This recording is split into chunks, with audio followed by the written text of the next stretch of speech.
Welcome to today's episode of the Arena Sports Show with me, your host, Helge Schutz. Well, we've got a full program today. We've got rugby, soccer, volleyball, hockey, and lots more. So let's start off with rugby. And Kudus beat Western Suburbs 31-20 at Suburbs Park on Saturday to maintain their title challenge. Well, after the game, I spoke to Kudus fly half, Geraldo Bierkes. Let's hear what he had to say. The game was good. Yeah, started off rough, but we ended it good. Yes. We came here to execute our game plan. We struggled in the beginning, but at the end we executed it great. Yeah, it was very close at half time. I think you were leading 15-14, but in the end you pulled through. So what pulled it through for you in the end, would you say? I would say it was the boys' composure, trying to keep calm always in our half and try to get the ball in the half. Right, and Geraldo, you had a great kick there that led to Ashton's try. Suburbs were on the attack the whole time, but a great counter-attack. So tell us about that. Well, before I got the ball, Ashton just came to me and said, just give a small chip over. And then when I looked up, there was nobody in the back, and I just kicked the ball and ran down the line.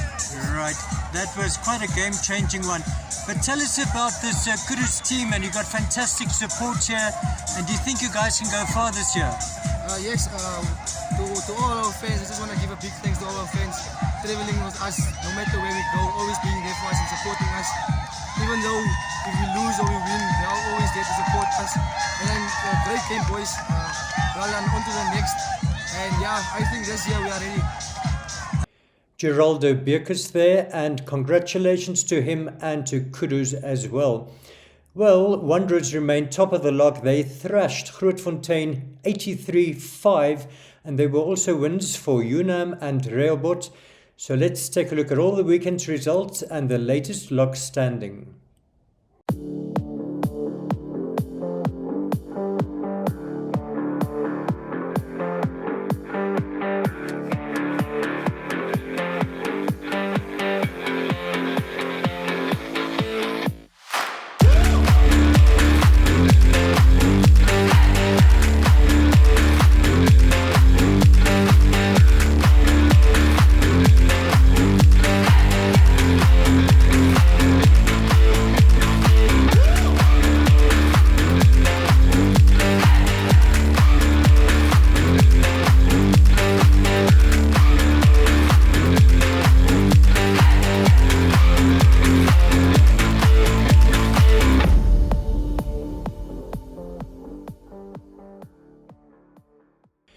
Right, let's move on to women's rugby, and United beat UNAM 15-7 in a tough encounter at the UNAM Stadium on Saturday.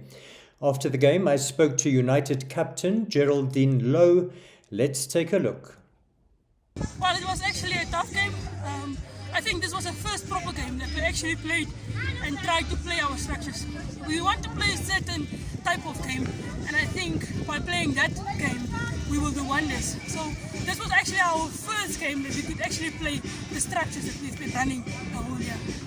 But it was very interesting. In the first half, you guys were dominating the whole time. But the second half, UNAM came back very strongly. So what went wrong there, would you say? So the second half, we have a lot of injuries. That was actually the main problem. So we always have to stop, play again. And like we all know, there are not a lot of women playing. So I would like to invite every little girl, woman out there to please come. Let's play the game and let's grow women's rugby. Right, Geraldine, and I think the log is now very interesting between you and UNAM and Wanderers. So how do you see the title race going? Well, it's tough. It's very tough up there. I think we should just take each game at a time, and I believe each team, the UNAM, Wanderers and the United, really wants to end up on top.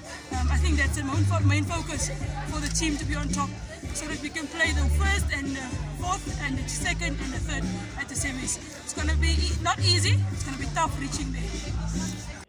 United captain Geraldine Lowe. Well, there was also a big win for Wanderers. They beat Grootfontein 64-0 to go to the top of the log. So let's take a look at the latest log standing.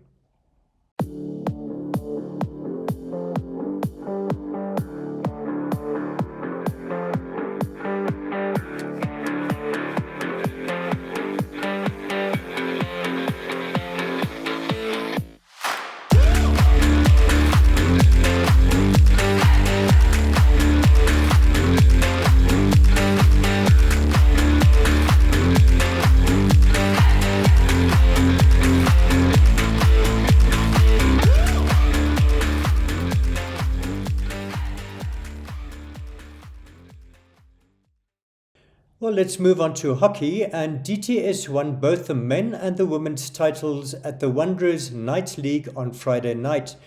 In the women's final, DTS beat Wanderers 3-2, while in the men's final, DTS beat Windhoek Old Boys 2-1. After that game, I spoke to DTS captain Christopher Dalton. Let's take a look. It was a really hard game. I think we fought back. We got a lot of our international players back. The students coming back from holidays. I think they helped out a lot. It was a hard fight. They put up a good match for us. Luckily there was no game in during the logs or the normal games. But yeah, I think we put up a good fight to end it off well. Great, Christopher. At least you won something, but you had quite a poor indoor season. So what was the difference, would you say?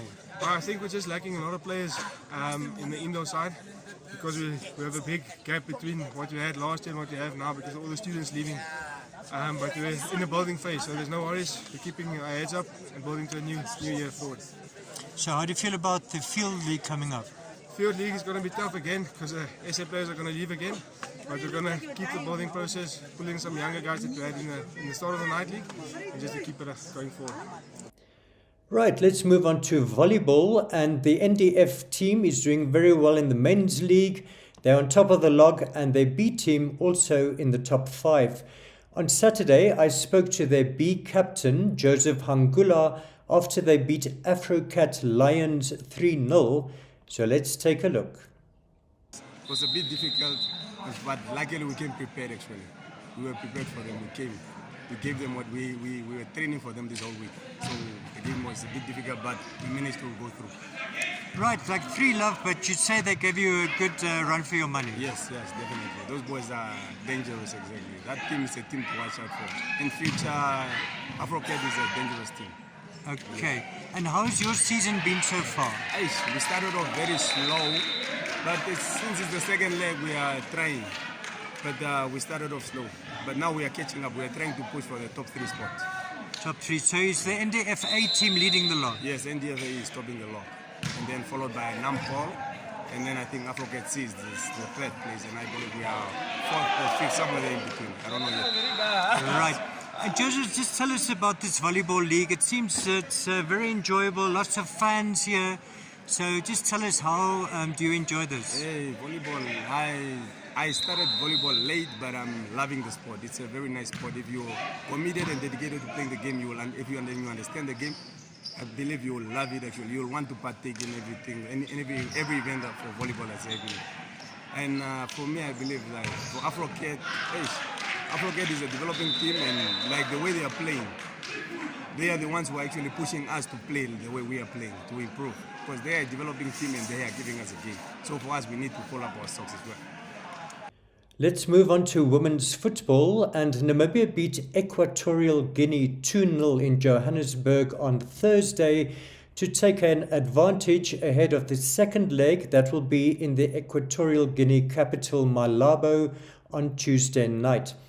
Well, after the game, the Namibian coach, Paulo Shipanga, spoke to the press, so let's take a listen to that. Playing against bigger people, it's always a challenge.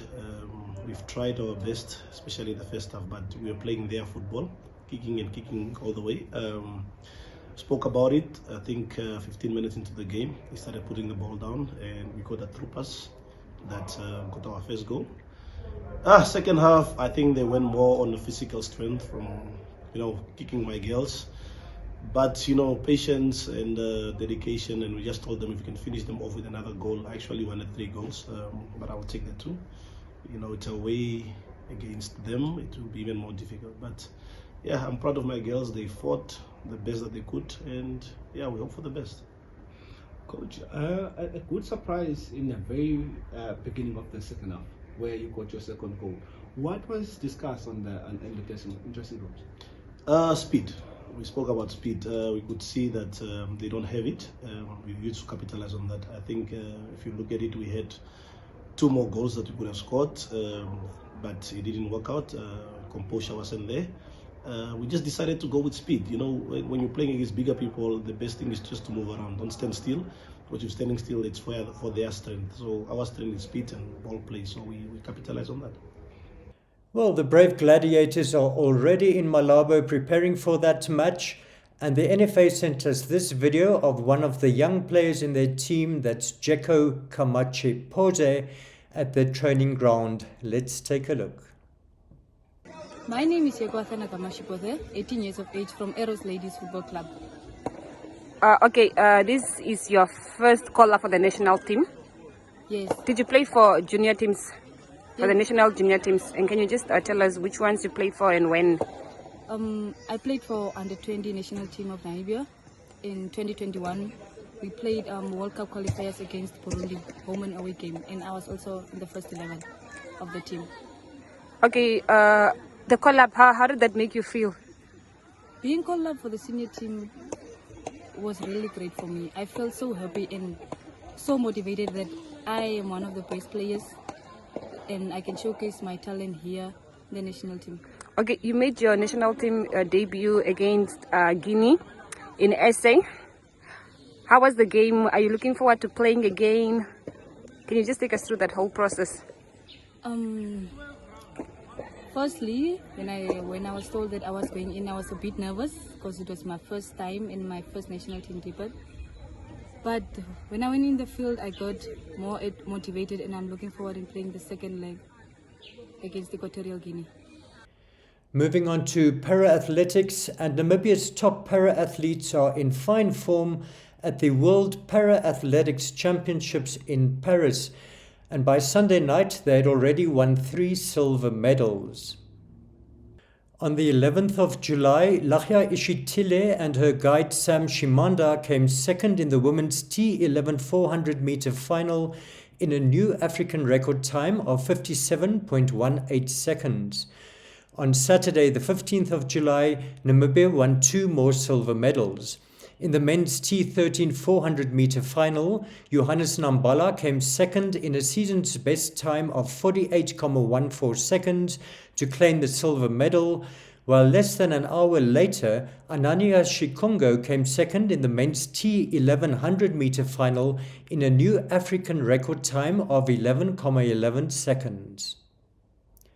And congratulations to our para-athletes keeping the Namibian flag flying high. Well, that brings us to the end of today's show. I hope you enjoyed it. But before we go, let's take a look at some of the weekend's action photos.